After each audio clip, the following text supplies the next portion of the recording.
जय माता दी भाई और बहनों, स्वागत है आपका आज के इस नई वीडियो में। तो चलिए सॉल्व करते हैं प्रश्नावली 4.5 के प्रश्न संख्या 16 को। तो इस प्रश्न में हम लोगों को समाकलन करने के लिए दिया गया है आंशिक भिन्नों की दरों समाकलन करना है। मतलब कि आप लोग देख सकते हैं यहाँ पे क्या दिया गया है, 1 में x इंटू में ब्रैकेट अंडर x की पावर n प्लस 1 इसका दिया गया और हम लोगों को एक संकेत दिया गया है। 1 मिनट में देख लूँ, वीडियो ब्लर तो नहीं आ रहा है? नहीं, क्लियर है। तो दिया गया है संकेत अंश और हर को x की पावर n-1 से गुणा कीजिए और x की power n equal to t रखिए। तो ये बात हम लोगों को संकेत में दे दिया गया है।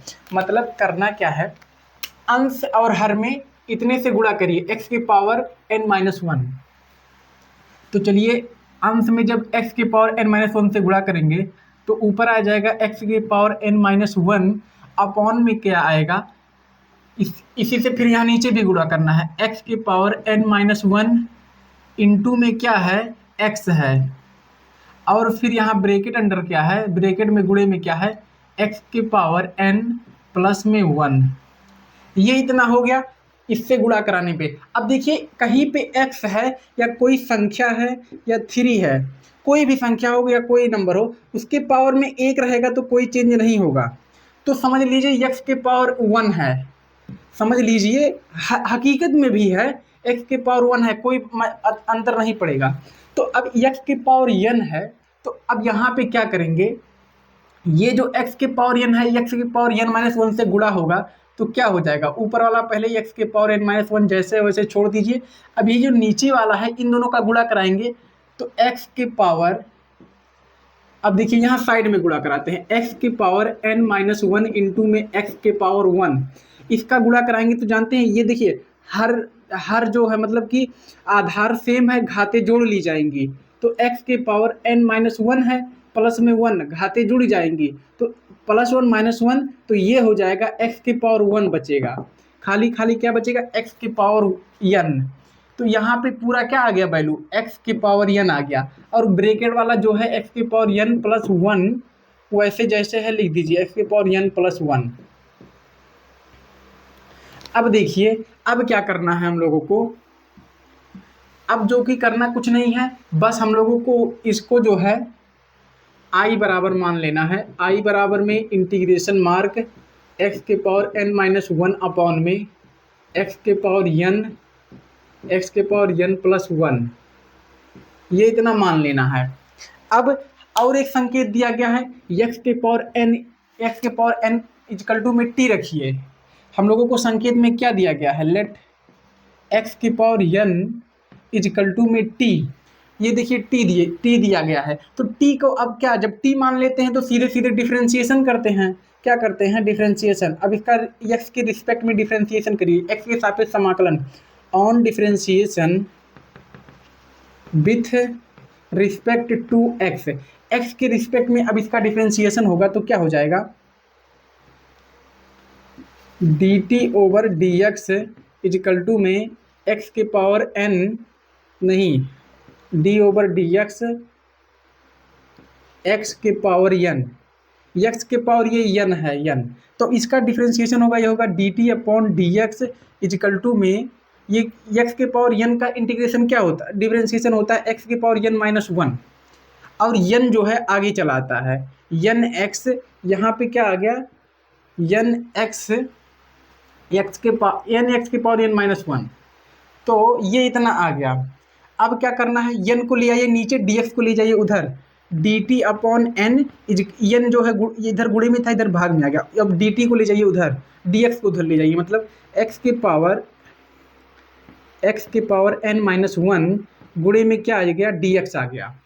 अब यहाँ पे जब हम लोगों ने इंटीग्रेशन का मार्क लगाया था यहाँ पे, तो यहाँ पे dx आ जाता है, सबको पता है। तो अब क्या करेंगे, अब यही जो है ये देखिए ऊपर वाली वैल्यू और ये वैल्यू सेम है, तो इसकी जगह पे हम लोग क्या रख सकते हैं, dt अपॉन n।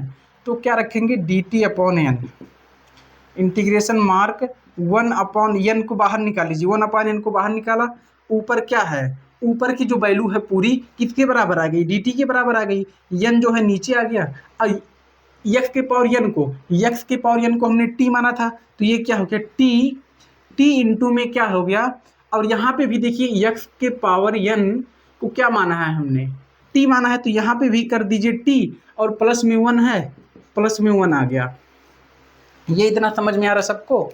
तो अब देखिए, अब ये पार्शियल फ्रैक्शन पे टूटेगा। किस पे टूटेगा? पार्शियल फ्रैक्शन पे। तो जब ये पार्शियल फ्रैक्शन पे टूटेगा तो किस तरह टूटेगा? i बराबर में, i छोड़ दीजिए, अब इसको ले आइए खाली, ये 1/t को एक ब्रैकेट में करिए, और ये जो है t+1 एक ब्रैकेट में। अब इसको पार्शियल आंशिक भिन्नों में तोड़ने पर क्या लिखेंगे? आंशिक भिन्न में तोड़ने पर, आंशिक भिन्न में जब इसको तोड़ेंगे तो ये हो जाएगा a/में t प्लस में b/में t+n। ये इतना हो जाना चाहिए। अब देखिए नीचे जगह है, देखिए यूनिट जगह है या नहीं, नहीं तो नीचे लिखते चले जाए तो दिखे भी ना। अब देखिए यहाँ पे नीचे, अब देखिए लिख सकते हैं, इसी वजह से गया था। अब यहाँ पे देखिए 1/में t एक ब्रैकेट में और दूसरे ब्रैकेट में t+1 इक्वल टू में, अब देखिए इसका एलसीएम ले लीजिए। इसका जब एलसीएम लेंगे तो क्या होगा? नीचे आएगा बटे में t, एक ब्रैकेट में t, दूसरे ब्रैकेट में t+1। अब ये एलसीएम हो गया। अब देखिए तिरछा गुणा करा दीजिए, a के गुणे में आएगा t+n, t+1 है, n नहीं है, 1। कहाँ से गलती होते आ रही, 1 है भैया, सॉरी माफ़ करिएगा। तो t+1 है, तो अब ये हो गया। अब देखिए, अब प्लस में b के गुणे में आएगा, b के गुणे में आएगा t, खाली खाली t। अब देखिए दोनों का हर सेम है, इसको हम लोग कैंसिल कर सकते हैं। बचा क्या? अब देखिए, अब इधर साइड में आ जाइए, साइड में आ जाइए। अब साइड में क्या लिखेंगे? अब जो बचा है, ऊपर वाला दोनों वैल्यू बचा है, इधर 1 बचा है, इधर क्या बचा है? a,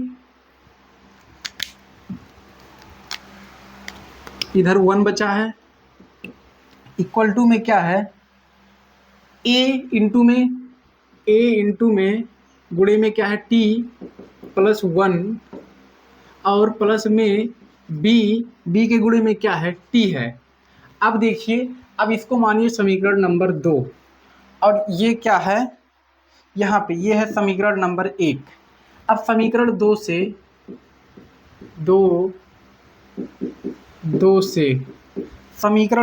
जो है, ये समीकरण 2 है, इससे अब देखिए ये जो वैल्यू है a के बट्टे वाले को एक बार t के बराबर मानिए, मतलब 0 के बराबर मानिए। a के बट्टे में क्या है? t है।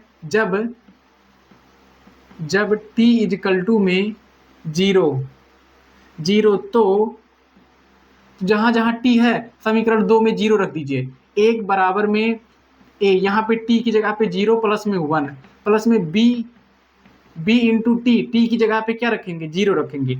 अब देखिए a इजकल टू में यहाँ पे आ गया प्लस का a, देखिए एक में 0 जोड़ेंगे तो 1 हो जाएगा, 1 गुणे 1 पर 0, ये पूरी वैल्यू 0 होगी तो इसको छोड़ दीजिए। a बराबर में क्या आ गया? a बराबर में आ गया 1, a की जगह पे क्या आ गया? 1 आ गया। अब b की वैल्यू निकालिए। ऐसे b की वैल्यू जब निकालेंगे तो अब b की वैल्यू निकालने के लिए b के बट्टे वाले को 0 के बराबर लीजिए। जब t+1 इजिकल टू 0, तो ये देखिए t बराबर में क्या हो गया? -1। अब t बराबर -1 कहाँ रखना है? यहाँ पे ये समीकरण में रखिए। a1 इजिकल टू में a की जगह पे क्या है? t की जगह पे -1 रखिए, -1 + 1, और यहाँ पे b इंटू में 1 -1, b इंटू में -1। अब देखिए ये पूरी वैल्यू 0 हो गई, 0 प्लस में -b, तो ये हो गया -b, सीधे -b। तो b बराबर में क्या आ गया? -1। b बराबर में -1 आ गया। अब ये इतना हो गया। अब क्या करना है? समीकरण 1 का समाकलन करेंगे। समीकरण 1 का समाकलन, समीकरण 1 का समाकलन करिए। तो अगर जो हम लोग समीकरण 1 का समाकलन करेंगे तो क्या हो जाएगा? ये तो देखिए अब पुराने मेथड की तरह पूरा सही से समझाएंगे, क्योंकि ये प्रश्न यन मान के है, आप लोगों को कंफ्यूज करेगा। देखिए यहाँ पे इंटीग्रेशन मार्क लगाया, इस वाले पार्ट का देखिए ये इंटीग्रेशन मार्क लगा, ये जो वैल्यू है इसको हमने तोड़ के लगाया था, ये आई के बराबर हो गया। अब ये जो है, अब यहाँ पे इस वाले पार्ट का इंटीग्रेशन करिए, समीकरण 2 का, ए अपॉन में टी इंटू में डी एक्स, ए इंटू डी एक्स आ जाएगा, प्लस में बी का इंटीग्रेशन होगा, बी वाले पार्ट का, b into d x upon में टी प्लस वन, ये इतना हो गया। अब इंटीग्रेशन कर दीजिए, ये हो गया ए लॉग टी प्लस में b log t plus one plus में सी आ गया। अब देखिए पुट द वैल्यू ऑफ किसकी वैल्यू रखनी है, ए की वैल्यू रखनी है, बी की रखनी है एंड टी की वैल्यू रखनी है। टी की वैल्यू रख दीजिए। तो ए की वैल्यू क्या है, ए की वैल्यू है 1, तो यहाँ पे 1 रखेंगे तो कुछ चेंज नहीं होगा, लॉग। अब टी की वैल्यू रख दीजिए, टी की वैल्यू क्या है, एक्स के पावर n, तो हो गया लॉग एक्स के पावर n, प्लस में बी की जगह पे क्या है -1 है, तो माइनस आ जाएगा, यहाँ पे 1 आएगा तो कोई मतलब है नहीं लिखने का, तो लॉग एक्स के, देखिए फिर यहाँ पे टी के वैल्यू रखिए, टी एक्स के पावर n प्लस में 1 प्लस में सी, यही हो गया फाइनल आंसर। अगर जो आंसर सही है तो बहुत बढ़िया, वीडियो को आप लोग लाइक कर दीजिए तुरंत, अगर जो आंसर सही हो नहीं हो तब भी कर दीजिए, अभी सही कर दूंगा।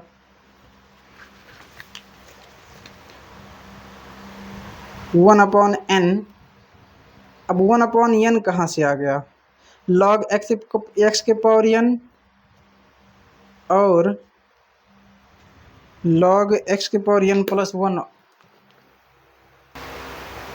आइए बताते हैं कि 1/n कहाँ छूटा था, आंसर आया ही नहीं। 1/n जो है देखिए यहाँ पे यही तो वाला पार्ट जो है तोड़ के हमने यहाँ पे ये लाया था ना, तो ये पहले से ही बाहर था, ये जो आंशिक भिन्न पे तोड़े हैं, सिर्फ इसको तोड़े हैं, इसको छोड़ दिया गया था। अब यहीं पे लगा होता तो याद आता, तो 1/n जो है पूरे के गुणे में है, इन दोनों के साथ में है, और यहाँ पे भी कर लीजिए 1/n इन दोनों के साथ में ही है, और यहाँ पे भी क्या आएगा, जब वैल्यू रखेंगे तो ये आएगा 1/n, फिर इन दोनों के साथ टूट जाएगा, 1/n दोनों के साथ हो गया, या तो फिर अलग ही करके रख दिए, इसे ब्रैकेट में कर लीजिए, ठीक ही रहेगा वैसे जैसे आ रहे हैं, तो 1/n बाहर ही रहेगा। अब देखिए यहाँ पे लॉग की फार्मूला लग गया, log x minus log y का, 5वें चैप्टर में उदाहरण में दिया है फार्मूला, तो हो गया लॉग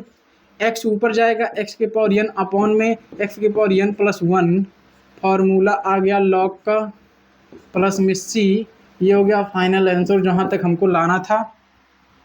तो अगर जो यहाँ तक देख लिया, वीडियो पसंद आई, समझ में आया कैसे कैसे सॉल्व किया गया है, तो प्लीज़ वीडियो में एक लाइक कर दीजिए। सभी बहनों से हाथ जोड़ के निवेदन है, अपने भाई का चैनल है, एक लाइक एक शेयर कमेंट कर दीजिए, अपने किसी खास यार दोस्त के पास आप लोग सभी भाई बहन लोग भेज सकते हैं, वीडियो को शेयर कर सकते हैं।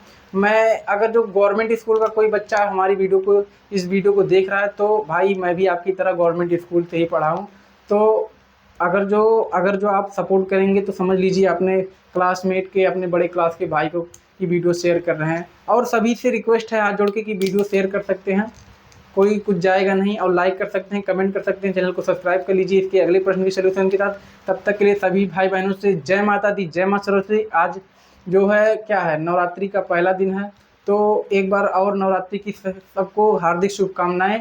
जय माता दी, जय माँ सरस्वती, फिर से एक बार।